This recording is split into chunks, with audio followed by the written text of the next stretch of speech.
Madam President, in just a few minutes, we will vote on whether to move forward on Senator Scott's policing reform bill. Madam President, we are at a turning point in our nation's history, a moment when Americans of every background and political persuasion are united in a call for change. And we have a chance to give it to them. Over the course of the next couple of weeks, we have a chance to pass legislation that will permanently reform policing in this country. Legislation that will improve training, increase accountability, and give increased security to families who worry that their son or daughter could be the next George Floyd or Breonna Taylor. Senator Scott's legislation, the Just and Unifying Solutions to Invigorate Communities Everywhere Act, or the Justice Act, is the product of years of serious work. It is an extensive bill that focuses on a number of areas that call for reform. And Madam President, make no mistake about it, that when the Democrats vote today, if they do, and I hope there are enough of them that won't, that would allow this legislation to move forward, they will be voting to block police reform legislation. Because that's what this is. This is a bill put together, and it's not Senator McConnell's bill. The Democratic leader kept attacking Senator McConnell and the McConnell legislation. This is a Tim Scott bill, crafted with input from other senators, with input from communities of color across this country, with input from the law enforcement community, people who care deeply about not just talking about this issue, but actually solving this issue, who care about action, Madam President. And so the Democrat objection and vote to block this legislation from moving forward will prevent an open debate in front of the entire American public about an issue that has generated a tremendous amount of controversy, not only currently, but throughout our nation's history. Madam President, we cannot change our past. There are parts of it that we're not proud of. We can't change our past, but we can change our future. And that could start today with this vote to get on this bill. And then to have an open process, which the leader has promised, that if we can get on this bill, we'll have an amendment process. If there are things in the bill that people think can be improved on either side of the aisle, they'll have the opportunity to offer amendments to make those improvements. But by not even getting on the bill, Madam President, you're saying to the American people, we don't care about you having a voice in this process or being able to see what your elected leaders are actually doing to resolve this problem in our country. Because that's what this would do. It would open it up. It would allow a piece of legislation to be brought to the floor, to move, to proceed, to get on it, to open it up, the amendment process, to have a freewheeling, fulsome debate about each and every one of the issues that are involved in this legislation. You know, and they've said that there are things about this, it doesn't go far enough, it doesn't do this or it doesn't do that. Sure, that's true. Perhaps it doesn't. But it gets about 75% of the way there.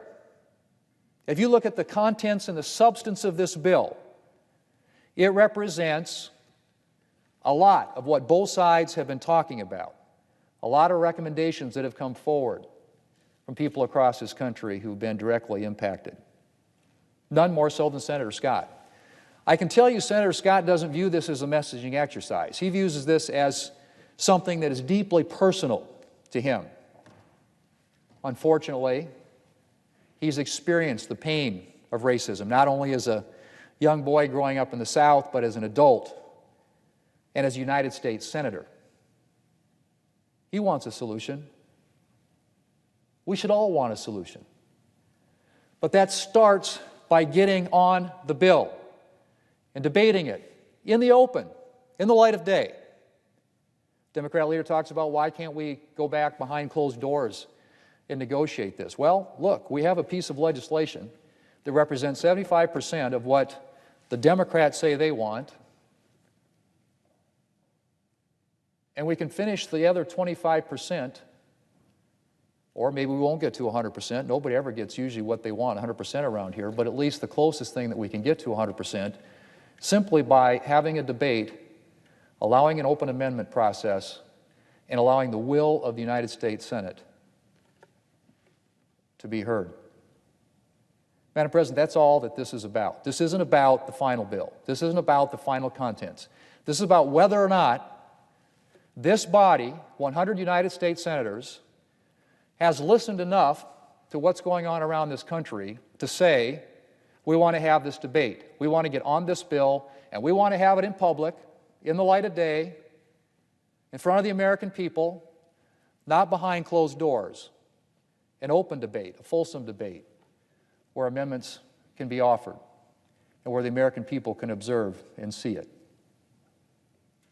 Madam President, that's what this vote today is about. Now, the Democrats will say that, if they allow us to get on the bill, then they have no control over what happens after that. Well, actually they do, because it's not just a 60-vote threshold to get on the bill. It's a 60-vote threshold to get off the bill. And so, if you want to stop this at anywhere in the process, you have the opportunity to do that, because it'll take 60 votes to move it forward and to ultimately pass it, not just to get on it. It takes 60 votes, a supermajority here in the United States Senate. And I think it's fair to say that historically, the way the Senate has worked on major pieces of legislation, they end up being, because of the 60-vote threshold, they have to be bipartisan. And there hasn't been a time since the popular election of senators, at least on the Republican side, where we've had more than 55 votes in the United States Senate. The Democrats have had 60 a few times throughout the history, but Republicans have never had more than 55. We know it's going to take a bipartisan solution. We know that the Democrats' voice matters, and we know that in the end, if you're going to get a bipartisan product, you've got to have input from both sides. But that's what this is about. It's about getting on that bill, advanced and put forward by an individual, Tim Scott. It is a Tim Scott bill, again, with input from others. It is not a McConnell bill. It is a Tim Scott bill. Someone who has personally experienced and felt the very frustration, anger that is being voiced by the American people across the country. He wants a solution. He doesn't want a messaging bill. We want a solution. And so, Madam President, let me just tell you quickly about a few of the things that are in this bill, which I think suggest that it would be really important to get on it, to at least have a debate. One of the most important sections of the bill is the George Floyd and Walter Scott Notification Act, which would correct deficiencies in law enforcement reporting of use of force incidents. Right now, the FBI National Use of Force Data Collection only receives data on about 40% of law enforcement officers. 40%. That needs to change. The only way we can understand the scope of the problems we're facing is to have full and accurate data, a complete data picture that will allow us to pinpoint problems, identify troubled police departments, and develop best practices for use of force and de-escalation training. There are many police departments across the nation that are doing an excellent job of policing and are keenly interested in becoming still better. I recently met with law enforcement leaders back in my home state of South Dakota, and among other things, they have been participating in listening sessions with the community since George Floyd's death and are supportive of new measures that will help ensure that every officer is doing his or her job in the best possible way. But while there are a lot of excellent police departments out there, there are also troubled departments. Departments that fail to train their officers properly or that overlook officer misbehavior. And we need to identify those departments and demand their reform. Collecting full and accurate data on use of force incidents will help us do just that. Another important section of the Justice Act focuses on police de-escalation and duty to intervene training. Sometimes police end up using force in situations where it could have been avoided simply because they lack the necessary training to de-escalate a situation without the use of force. It may be understandable, but that well-meaning but overwhelmed police officers in dangerous circumstances have sometimes resorted to the use of force too quickly. But that's not a situation that we can accept.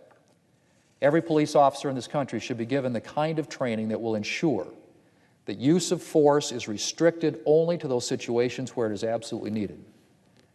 Madam President, another key area of the bill, one that is absolutely essential to getting bad cops off the streets, deals with law enforcement records retention. Too often, law enforcement officers with problematic records, like multiple excessive use of force complaints, manage to transfer to new jurisdictions because the hiring police department never sees their full record. That's a problem. Bad cops should not be able to find a new home in another jurisdiction. And we can prevent that from happening by ensuring that every police department is able to access the full disciplinary record of any officer it is looking to hire. The Justice Act would help make sure that these records are readily available by requiring police departments to keep officer records for at least 30 years. It would also require any police department hiring a new officer to obtain a full employment and disciplinary record for that officer from all of his previous departments. Madam President, there are a lot of other important measures in the Justice Act, from funding for body cameras to expanding minority hiring to developing best policing practices. With this legislation, we have a real chance to improve policing in this country and ensure that every officer is held to the highest standards. But our ability to do that, Madam President, is going to depend on one thing. That's the willingness of Democrats to come to the table.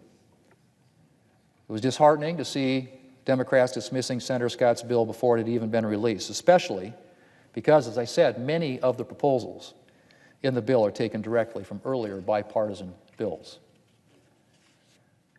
And the word, of course, today is that they're planning to block the bill without even allowing it to be considered on the floor. Madam President, Democrats have spent a lot of time talking about police reform. But if they want to actually achieve reform and not just talk about it, they're going to have to decide to move beyond politics. Senator Scott's bill is a serious, wide-ranging bill. It is a common sense bill. It is a bill that all of us, whatever our party, should be willing to agree on. And as I said, Madam President, if Democrats have changes that they'd like to make, the leaders made it clear that there will be an opportunity for amendments. But to refuse even to allow debate on this bill, suggests that Democrats are more interested in attempting to score political points on this issue than in actually doing anything about reform. Madam President, I'm hoping that what we're hearing about Democrats' plans to block this bill is wrong. I really sincerely hope that we're going to see Democrats, some courageous ones, come to the table and vote to move forward with debate on this legislation. We have a chance to do something important here. Historic chance. With the Justice Act, we can permanently improve policing in this country and bring real hope to those who have lost faith in law enforcement. But we're going to have to stand together to get this done. Madam President, I urge my colleagues, in a few minutes, to vote to move forward on the Justice Act and to start the process of reform. Madam President, I yield the floor.